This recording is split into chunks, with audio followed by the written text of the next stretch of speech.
Bonjour, donc je suis Ronan Moelle, je suis sexologue à Brest et cofondateur d'une société qui s'appelle Il2C et qui propose des applications pour améliorer la sexualité. Et j'ai remarqué dans mon activité que les gens que je voyais partageaient un certain nombre de points communs. En règle générale, déjà la bonne volonté. Ensuite aussi, la difficulté à comprendre ce qui leur arrivait. Ils vivaient des difficultés dans leur sexualité sans vraiment comprendre pourquoi et sans comment vraiment trouver le chemin pour en sortir. Souvent aussi l'impression qu'ils étaient un peu tout seuls là-dedans, bien qu'ils aient un partenaire. L'impression d'être le seul à faire des efforts et ne pas comprendre ce qui se passait chez l'autre. Et même quand j'ai un couple en face de moi, les deux ont cette réaction. Et c'est ça que je trouve très intéressant là-dedans, c'est que la majorité de ces gens sont de bonne volonté et n'arrivent pas forcément à s'entendre. Donc je suis très content d'avoir été invité à participer au TEDx, car le thème des TEDx de cette année, c'est comprendre le monde. Et je pense que vu la place que la sexualité prend dans nos vies, comprendre la sexualité, c'est un petit peu aussi comprendre le monde. Alors qu'est-ce que c'est que la sexualité? Je vais être obligé de faire simple parce qu'on pourrait y passer la soirée, voire plus. Déjà, à la base, la sexualité, c'est de l'instinct. Si nous sommes là tous ce soir, si nous existons, c'est parce que tous nos ancêtres ont eu cet instinct en eux. Et pendant des milliers d'années, ça n'a été qu'une question d'instinct. Et c'est seulement il y a quelques centaines d'années qu'on a décidé de commencer à mettre des règles, mettre des normes là-dedans. Et pour ça, on a fait appel à l'autorité de l'époque, c'est-à-dire l'Église. On a donc demandé pour décider ce que feraient des couples sexuellement actifs à des célibataires abstinents. Vous voyez que dès le départ, on n'avait pas réuni les meilleures conditions. C'est un peu comme si on demandait à des gens au régime de faire le menu du Nouvel An, quoi. Et donc, pour transmettre ces normes, on a tout de suite créé en fait la notion de bien et de mal. Une norme qui était donc une sexualité hétérosexuelle dans le cadre du mariage, de l'affection et pour faire des enfants. Et donc tout ce qui sortait de là était forcément hors norme, voire anormal. Et c'est la première difficulté de la sexualité. C'est qu'en fait, la norme en matière de sexualité, c'est d'être hors norme. Si on inventait une machine qui pouvait lire dans nos pensées et retranscrire tout ce que nous avons pensé un jour, je pense que nous serions assez nombreux, prêts à payer cher pour faire sauter quelques lignes sur le texte. Les seules limites qu'il doit y avoir en matière de sexualité, ça doit être le respect de la loi et surtout le respect de votre partenaire et de vous. En dehors de ça, il n'y a aucune règle. Pourtant, on a toujours ce sentiment, dès qu'on sort de cette norme, d'être bizarre, honteux, voire pervers. Pervers peut d'ailleurs s'entendre comme qui part de la voie. Donc le simple fait de faire l'amour avec une contraception, compte tenu de la voie qui a été décidée au départ, fait de vous des pervers. Et pour transmettre cette norme, on a mis en place une éducation. Nous avons tous reçu une éducation. Et cette éducation, elle commence très tôt. Elle est double. C'est une éducation verticale, c'est-à-dire nos parents, nos grands-parents, mais c'est aussi une éducation horizontale, la société, les gens qui nous entourent. Et dès le début, on a été influencé. Je vais vous donner l'exemple, par exemple, d'un petit enfant de 1 an à qui son parent vient d'enlever la couche et qu'il met dans le bain pour le laver. Cet enfant en profite pour partir explorer la partie de son corps qu'il n'a pas pu découvrir dans la journée. Imaginez le parent qui se retourne et qui le découvre. Suivant sa réaction, il va commencer à guider le chemin que va suivre cet enfant. Si la réaction est brutale, « touche pas, c'est sale », entre le ton, la surprise, l'utilisation de l'impératif, d'habitude réservé aux choses importantes, les mots vont bien être imprégnés. « Touche pas, c'est sale, ok ». Si au contraire, l'abord est plus délicat, il peut être utile de faire passer certains messages pour la société. Si l'enfant continue à jouer avec ses organes génitaux en public, ça pourra lui causer des problèmes plus tard. Mais si le parent le dit tranquillement en disant « tu sais, ça c'est à toi, ça t'appartient, par contre tu fais pas ça quand il y a du monde. Quand tu es dans ta chambre, tu fais ce que tu veux, mais pas quand il y a des gens. » Vous voyez que ces 2 bébés dont je viens de parler ont déjà pris des chemins différents. Et ça va continuer comme ça. La société aussi va s'en charger. La prochaine fois que vous irez au supermarché, profitez-en pour passer par le rayon sous-vêtements pour enfants. Et vous verrez ce qu'on réserve aux petits garçons et aux petites filles de 3-4 ans. Les petits garçons, ils ont des boxers, des slips bleu marine, noir, marron, avec un super-héros là.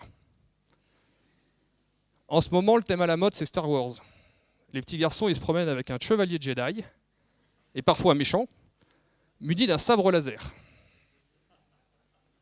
Je pense que Freud aurait apprécié le symbolique. Et ouais. Les petites filles, elles ont des culottes blanches, rose clair, bleu clair, avec des princesses asexuées, des petits cœurs ou des licornes. Vous voyez que le message n'est pas tout à fait le même déjà. Et même dans la couleur du sous-vêtement, est-ce que c'est surprenant qu'un enfant de 3-4 ans ait des salissures dans son sous-vêtement le soir? Il apprend la propreté. Même un adulte, c'est une zone qui vit. Sauf que le petit garçon, le soir, il va mettre son boxer à laver, on ne verra rien dedans. Dès le départ, la petite fille, on va tout de suite voir toute salissure. On lui fait peser une sorte de pression hygiéniste dès le départ.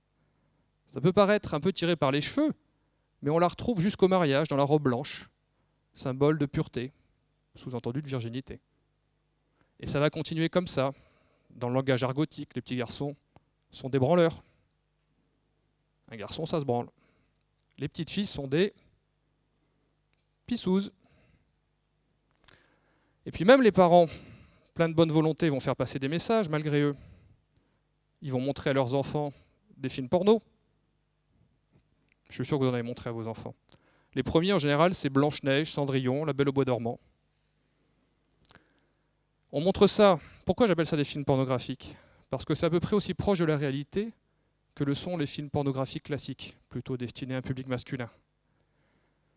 Dans les Walt Disney, on montre à des enfants particulièrement influençables, surtout les filles, que si elles sont belles, si elles ont une jolie robe, elles vont croiser le chemin d'un prince charmant, ils vont tomber amoureux, avoir des tas d'enfants, au passage on ne sait pas comment, et vivre heureux jusqu'à la fin de leur jour.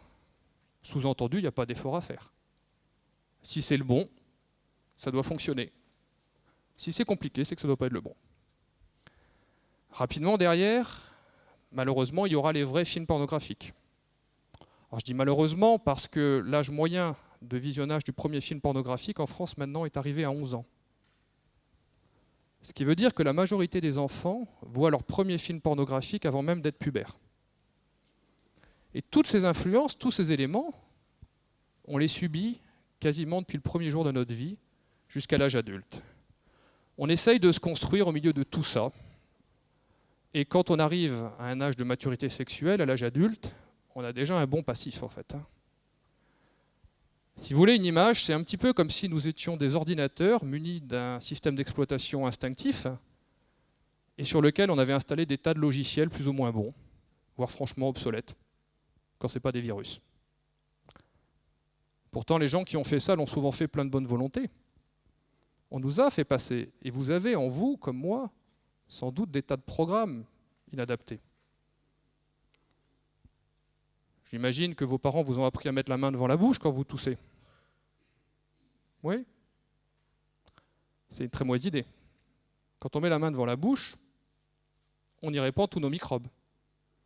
Et après, on les étale sur les accoudoirs, sur les poignées de porte, un peu partout. Comme ça, on en fait profiter tout le monde. La majorité des maladies sont transmises par les mains. C'est pas du tout une bonne idée. Alors, ça peut être bienveillant de ne pas tousser à la figure des gens. Mais idéalement, il faudrait mettre le coude, pas la main. Sauf qu'à l'époque où on a pris l'habitude de mettre la main, on n'avait sans doute pas les mêmes connaissances en microbiologie. Et maintenant que vous avez conscience d'un programme inadapté, vous allez aussi prendre conscience de ce que c'est qu'un conditionnement. Vous penserez sûrement à moi la prochaine fois que vous tousserez. C'est pour ça que c'est compliqué de se comprendre. Parce que nous sommes tous des ordinateurs avec un système d'exploitation et des logiciels différents. Et deux personnes qui essayent de se comprendre en matière de sexualité, c'est un peu un PC et un Macintosh qui essayent de communiquer. Et si ça ne suffisait pas, la nature s'y est mise. Je vais vous faire gagner du temps, il y en a 11.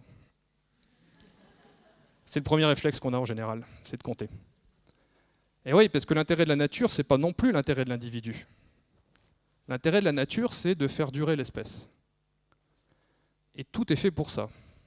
On est conditionné pour ça. Et quand on fait l'amour, aux yeux de la nature, on fait un enfant. L'Homo sapiens existe depuis 200 000 ans, la pilule depuis 40 ans.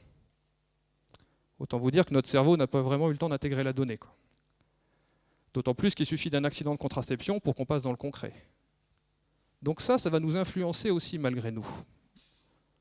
Dans le choix de nos partenaires, par exemple, qui n'ont en fait pas grand-chose à voir avec sa qualité pour jouer de la guitare ou pour réciter des poèmes. C'est avant tout biologique quand même si bien sûr les facteurs psychologiques et sociologiques interviennent aussi. Il y a très peu de chances, par exemple, que vos conjoints aient le même groupe sanguin que vous. Il n'y en a pourtant pas beaucoup des groupes sanguins.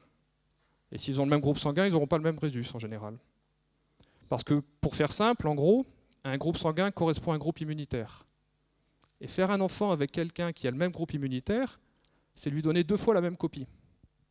Alors que faire un enfant avec quelqu'un qui a un groupe différent, c'est lui donner un champ immunitaire plus vaste et augmenter ses chances de survie face aux maladies.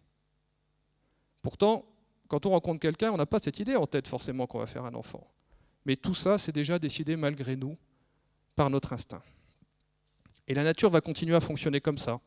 Quand on tombe amoureux, là encore, je suis désolé de vous le dire, c'est pas trop la version Walt Disney. C'est plutôt parce que votre corps a décidé que vous aviez trouvé un partenaire compatible pour faire des petits, et qu'il va donc déclencher au niveau de votre cerveau des sécrétions de substances chimiques qui, en gros, vont vous droguer. Alors c'est plutôt sympa comme drogue. On est irrésistiblement attiré par l'autre, et ça s'est passé comme ça depuis la nuit des temps. Quand le mariage n'était pas arrangé directement, ça évitait les questions, les gens tombaient amoureux. On se dépêchait de les marier parce qu'on savait ce qui allait suivre derrière.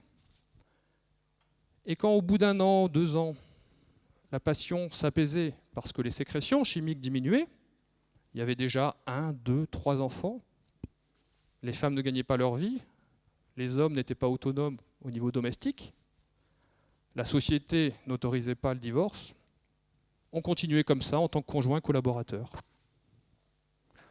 Aujourd'hui, on peut rester pendant plusieurs années avec quelqu'un sans faire d'enfant.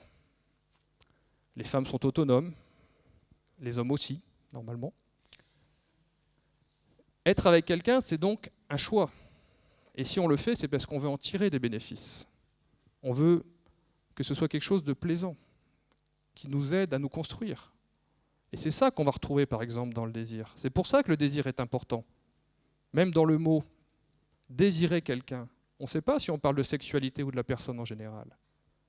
Et donc, quand une personne ne sent pas de désir sexuel chez l'autre, elle doute.